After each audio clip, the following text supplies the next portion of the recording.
Não.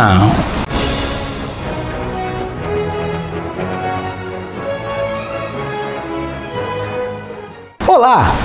Bem-vindo ao Fantasma Brasil. Em função da própria dinâmica das histórias do fantasma, é comum que apareça o questionamento se o fantasma não seria um representante do colonialismo branco na África. Esse questionamento tem fundamento quando você pensa que o fantasma é um homem branco vivendo na floresta em meio a tribos predominantemente negras que tem por ele um grande respeito e muitas vezes até mesmo uma relação subserviente. Em várias histórias do fantasma, é comum aparecerem menções ao fato de que ao longo dos séculos o fantasma interferiu em determinados hábitos dessas tribos, como por exemplo, tribos que eram caçadores de cabeça e deixaram de fazê-lo, tribos que abandonaram o canibalismo, tribos que abandonaram os seus deuses, e é por isso que muitas vezes se faz esse questionamento se o fantasma seria esse representante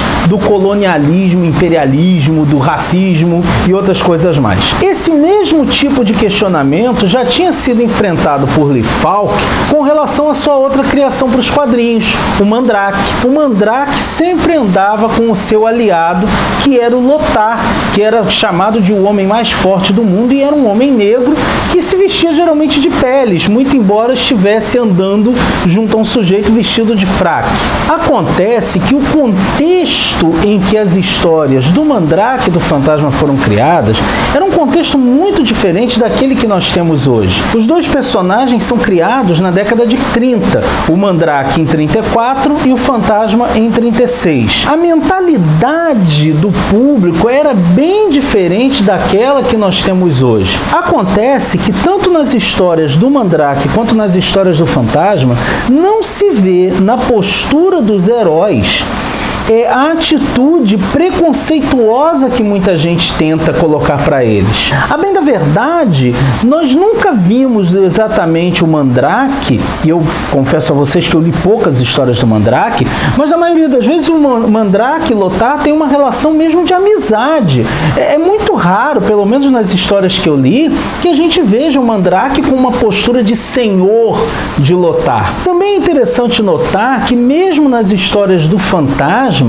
nós não vemos agindo como se fosse o senhor da selva. Se pegarmos as histórias do fantasma apenas no período em que elas foram escritas por Falk, por exemplo, a gente vai ver que sim, em alguns momentos é dito que os nativos são uma civilização atrasada, que eles têm costumes que precisavam ser superados, mas isso não é imposto. O fantasma não impõe a superação desses costumes. Na primeira aventura do fantasma, inclusive, ele quase morre em função do tratamento que os Bandar tentam dar a ele por conta lá de uma situação, um ferimento grave que ele sofreu. Ele quase morre porque eles tentam libertá-lo com magia. Mas nós também podemos notar ao longo das histórias escritas por Falk que o fantasma nunca se coloca como o senhor da selva, mas ele se coloca sempre como o protetor dos nativos. Não deixa de ser uma postura um tanto quanto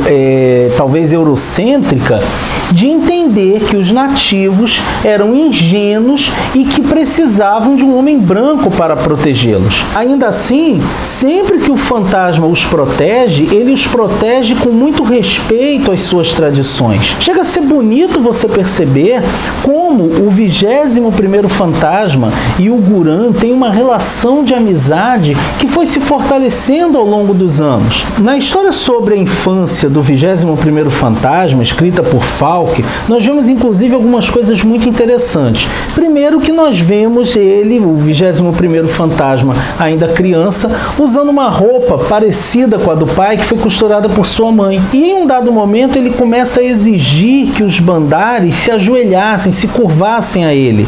E ele é repreendido pelo pai. Isso é muito interessante nessa história, até pelo período em que ela foi publicada pela primeira vez, que mostra já a visão que Falk tinha de que o papel do fantasma não era um papel de domínio sobre os nativos, mas sim um papel de proteção. Nessa mesma história, nós temos um momento muito interessante, que é quando um sujeito no navio que está transportando o jovem Kit Walker para a América, e ele está indo em companhia de seu amigo Guran, nós vemos um sujeito que trata mal o Guran, chamando ele de selvagem, coisa e tal, e vemos o pequeno Kit, com seus 10, 11 anos de idade, partindo para cima de um homem adulto. Ele é retratado como um garoto muito forte para a idade dele, porque ele, afinal de contas, ele foi criado na mata, para defender o seu amigo. Em outras histórias que enfocaram a infância do 21º fantasma, nós vemos como ele, na América, simplesmente não compreende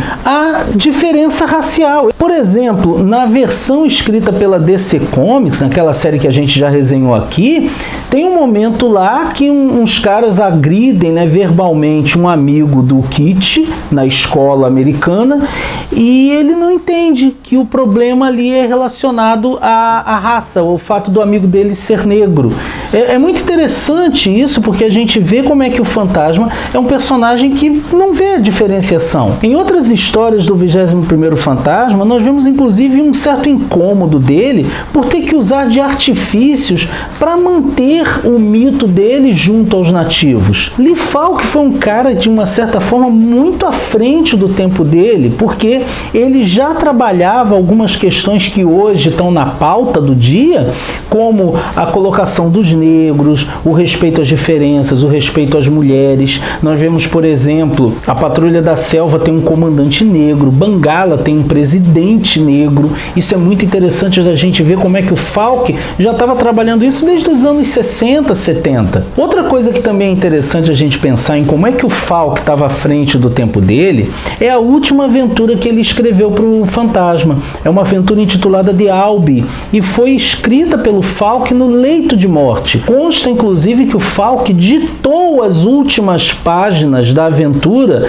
enquanto ele ia retirando periodicamente o respirador para poder fazer esse ditado, e quando ele finaliza a história, horas depois, ele vem a falecer. Nessa aventura de Albi, nós vemos uma questão de preconceito racial muito curiosa, porque a gente vê uma tribo, os Albi, que é formada por albinos. E essa tribo de albinos sofre preconceito racial por parte das outras tribos de Bangala. E é muito bacana a gente ver o fantasma promovendo a paz entre essas tribos e explicando para elas que as diferenças não são nada, que as diferenças nos fortalecem e não deveriam servir para nos separar. Nisso a gente já vê que nas histórias do Falk, ele tinha uma grande preocupação em mostrar que o fantasma não era um personagem preconceituoso em termos raciais. Um outro momento interessante é na aventura que mostra o casamento do fantasma e que nós vemos chegar os convidados, coisa e tal, e aí chegam dois velhos conhecidos nossos, Mandrake e Lothar.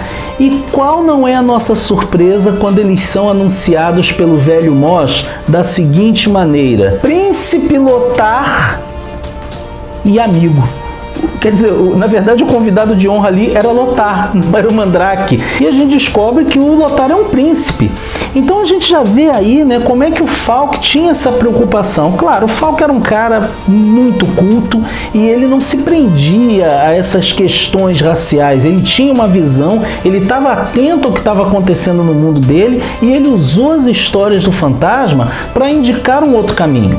Além das histórias do Falk, nós vemos comumente em outras aventuras do fantasma como é que ele não tem um pensamento limitado por preconceitos, seja de ordem racial, seja de ordem econômica, de ordem sexual. É muito interessante isso. Tem até uma história muito interessante, eu não vou me lembrar agora exatamente do título dela, em que um membro da tribo Bandar desafia o Guran pela liderança do povo. E aí é interessante que os filhos do fantasma, do 21º fantasma, eles vão até o pai e pedem que o pai se intrometa. E ele diz, mas esse não é o nosso papel.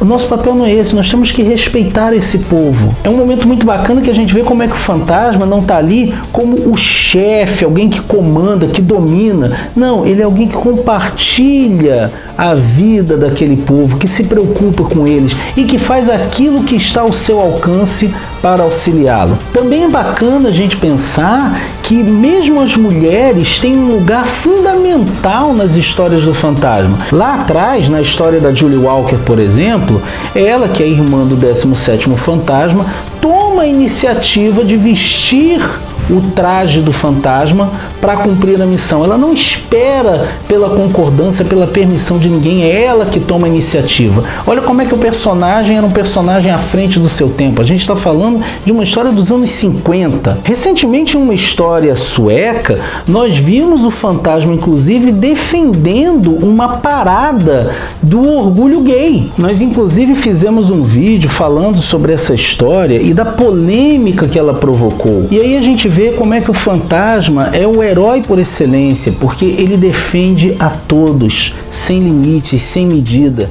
Ele é sempre esse personagem que se coloca a serviço do que é certo. Ele não tem preconceitos, ele não tece juízos de valor. Ele não olha para as pessoas e pergunta quem elas são, ele simplesmente olha para as pessoas e pergunta como eu posso te ajudar. Então é isso, meus amigos. E você? O que vocês acham desse tema? Coloca aqui sua opinião nos comentários. Se você gostou desse vídeo, não deixa de curti-lo e compartilhá-lo nas suas redes sociais. E se você está chegando aqui pela primeira vez, gostou do nosso trabalho e quer conhecer um pouco mais sobre o universo do fantasma, se inscreve no nosso canal e ativa o sininho e aí você fica por dentro de tudo. Ok? Vejo você por aí.